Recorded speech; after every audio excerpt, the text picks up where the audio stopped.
Now I want to get to the question I really want to talk about, because you and Marcus had I think a beautiful contentious discussion online, or at least, I know that you guys have some disagreement regarding this issue.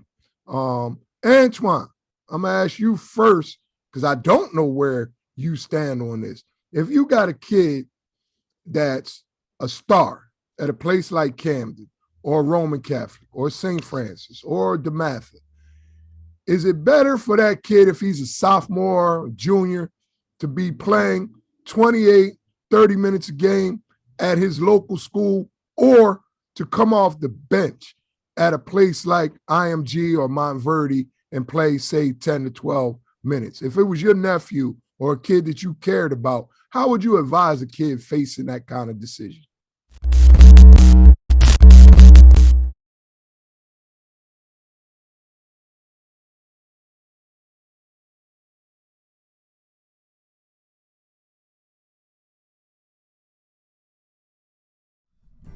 Life is an unpredictable journey with many twists and turns. You never know how your life will evolve or what's around the next bend. One thing you can count on is David Mayfield and State Farm being there with insurance products to provide the coverage you and your family need. For more than 10 years, Mayfield has helped families with vehicle, home, small business, and health insurance, as well as annuities. Great service is ingrained in Mayfield's DNA. He will work with you to help you protect your interests and reach your financial goals.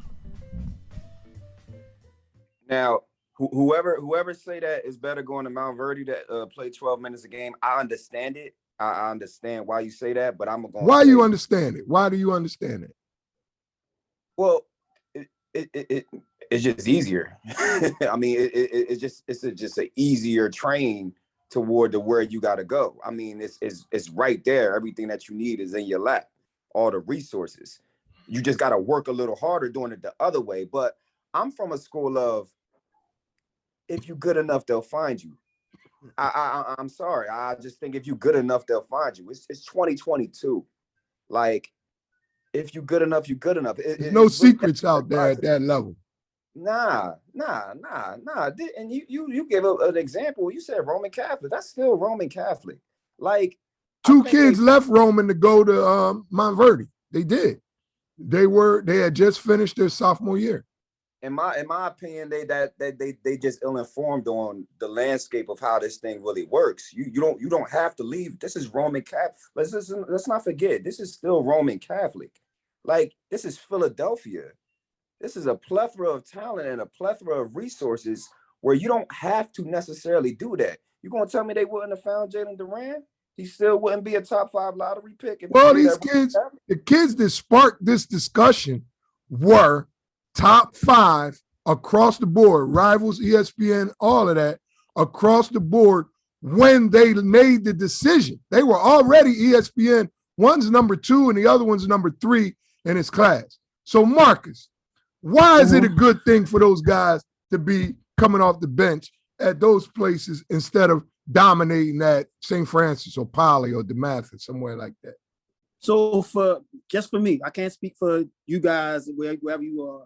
Our talent level isn't the same where they're going to consistently be challenged every night. So when you don't have a situation where you're challenged every night as far as who you playing and in practice, what do you stand here for? What do you stand here for? What are you trying to accomplish? But if you're going to Montverde and you're getting challenged every day in practice and your schedule is challenging every day, now you maintain what it is that you're about to face.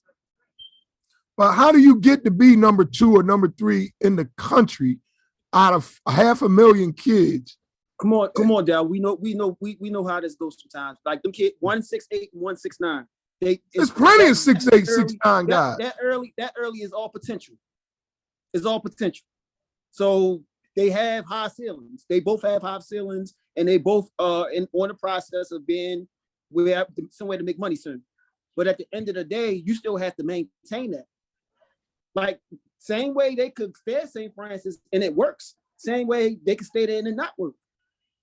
So it's examples of every people in every city that they stayed and it worked. but it's more examples of people that stayed and it didn't work for whatever reasons. So a transfer to IMG, Montverde, Oak Hill, you think it reduced the risk involved with the developmental process? It does. It's bigger than just development. I'm gonna say off the court, the living in Baltimore every day, all of that. You reduce it. You eliminate that. Amauro? So my job is always to make sure my child or whoever I'm involved in is in a better situation. Okay. Not the same, not worse, better. Okay. Amauro, how you feel about that? I mean, it's a slippery slope. Those kids in particular that we're talking about, they didn't need no Montverde. They don't need Montverde. They was gonna go wherever they was gonna get to, no matter where they were. They already on the radar. See, the part that Marcus left out is this: once you on that level, you rarely leave that level. You don't leave that level unless you're just not doing nothing and not developing or nothing at all. You stay on that level. Those guys are penciled in as McDonald's All-Americans, whether they went to Montverde or not. So Montverde, here's the tricky thing about Montverde and places like that. They don't develop nobody. Yeah, you got resources there. You got the better resources, and you got the nutritionist, and you got the S&C guy, and you got all that stuff. But they don't develop talent. Let's get that straight. They don't develop talent. They take talent, and then they add that to the other programs that they have that are great. Don't get me wrong. It's great. You're in sunny Florida. You're on a great campus. It's basketball 2-3 times a day. I mean, you getting all that. But those guys didn't necessarily need that to get to where they were going. And that goes for Jalen Duran. That goes for this crop of the guys that's there now. That goes for Dariq Whitehead. I get it. I get it. You go there because it's Montverde. You're going to be on TV 12 times a year. You playing for Kevin Boyle. It's a great thing. But my thing is also this. All right, I get it. They probably need to get out of Baltimore. It's not the safest place in the world to be for a young kid nowadays. I get that part. But there are 19 other Montverdes where they will play and start and play 25 to 30 minutes a game and not come off of nobody's bench. That's not a good look, those boys coming off the bench. It's just not. Being ranked that high and coming off of somebody's bench, that's not a good look at all. And I get it for Queen. Queen is a sophomore. So I get that a little bit because he got to kind of wait his turn. But Kwame, no, he's a junior. As a junior, I ain't coming off of nobody's bench. And my kid ain't coming off of nobody's bench. Not as no junior in high school. I'm sorry. No way in hell I'm going for that. I ain't coming off I don't care who it is. I ain't coming off of nobody's bench. Because that's money time.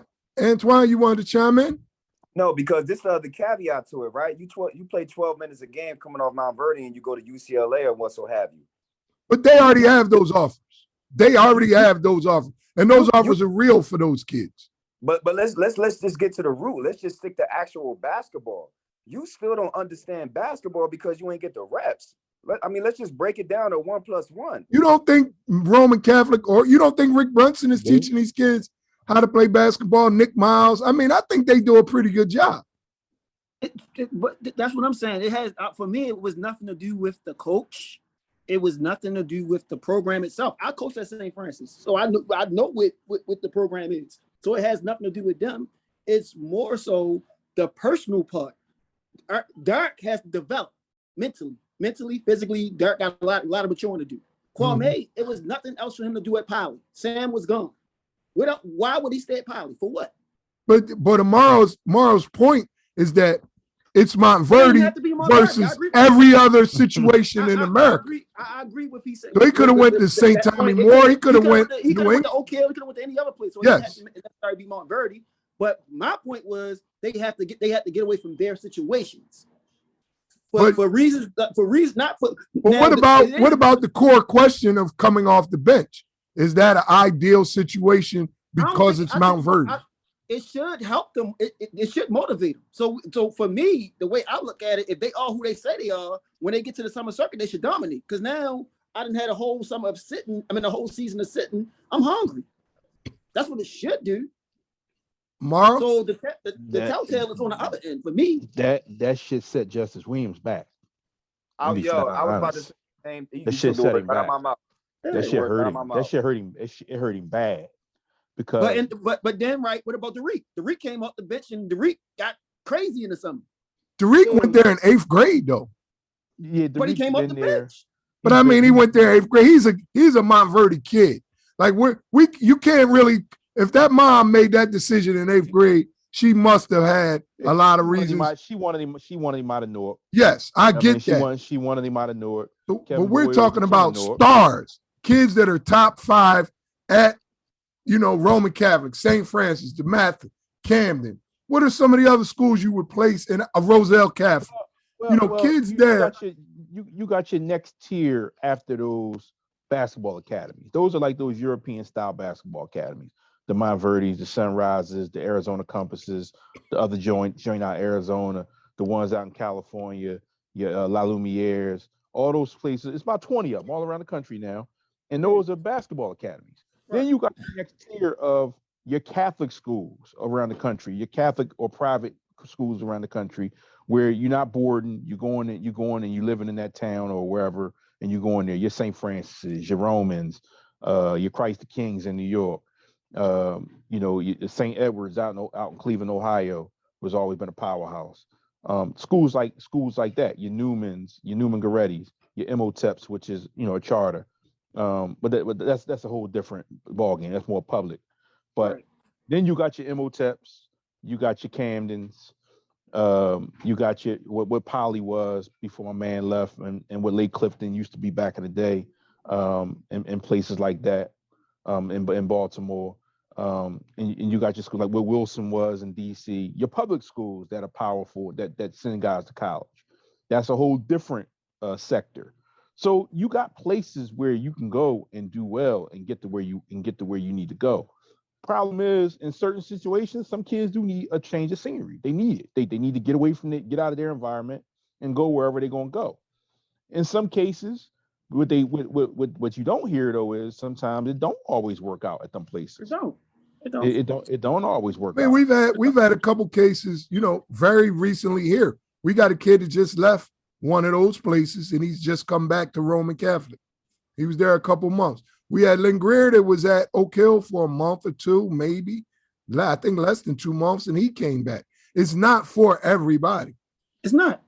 It's just like the whole reclass thing. It's not for everybody. You got to be well versed in it and have people who understand that did this before that can steer you through the situation. So it's not like in both of their situations, if they were 2 kids where the people guiding them was unaware, then I'd be like, all right, man, that's crazy. But both of them have decent support systems that's aware of everything that's going on, where they'll be okay.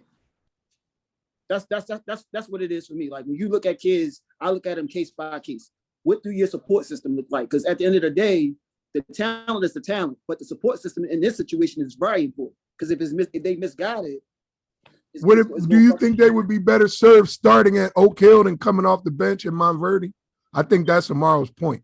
Starting at Huntington Prep, then coming off the bench. Is Montverde that elite where there's an intrinsic value to just being at practice every day and being associated with that program that overrides the lack of playing time? I'm going to use the Montverde situation to say this. It could be a prisoner of the moment situation. Right now, Montverde is what Oak Hill was a couple years ago, where you just look at the last couple years and they pumping. So they hot right now. So right now, they're going to get the benefit of the doubt where they're going to get that 7th or 8th guy that can start anywhere else in the country because this is their time. Oak Hill had that run too, where you would look at their roster and be like, what the hell he doing over there? He don't supposed to be coming off the bench.